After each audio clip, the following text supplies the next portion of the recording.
Is good news tonight on the pandemic front. Yeah, everyone in Maryland over the age of 15 is now eligible to get the COVID vaccine, but the challenge may be finding them. WMAR2 News' Jeff Hager puts that story in focus for us tonight. At a time when almost 1 out of 4 Marylanders have already been fully vaccinated, there are questions now surrounding the availability of vaccine for those who have not been.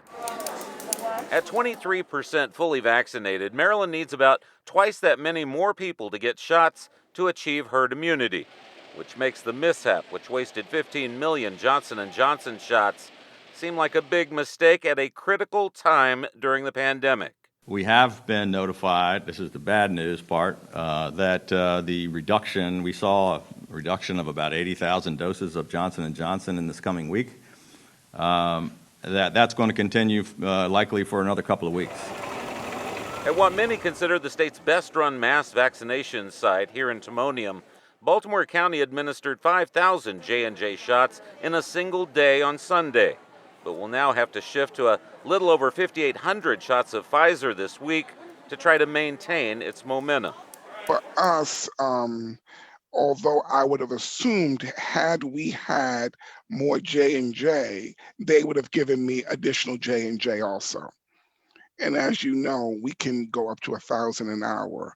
So for us, the more you give us, the more we would actually utilize. This at a site which at last count had 300,000 people waiting on its county registry for shots, even before the state designated it as a mass site, which now will also serve those waiting on the state's registration site.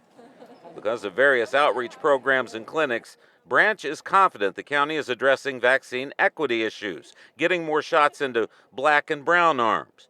But now that everyone over the age of 15 is eligible, the race is on to protect people from any new spikes, like the one seen in recent weeks here. There is a race.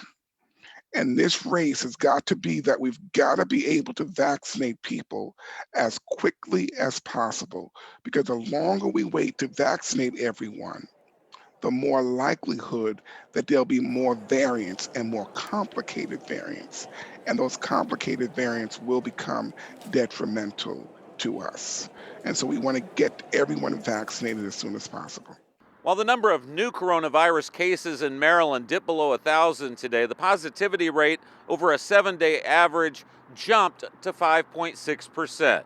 Reporting in Baltimore County, Jeff Hager, WMAR2 News.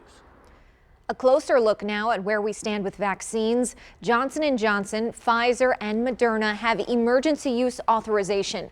Pfizer could apply for full FDA approval as early as this month, and Moderna could follow soon after. The companies would need 6 months of data. And keep in mind, once the pandemic is over, only fully approved products can stay on the market. Kelly?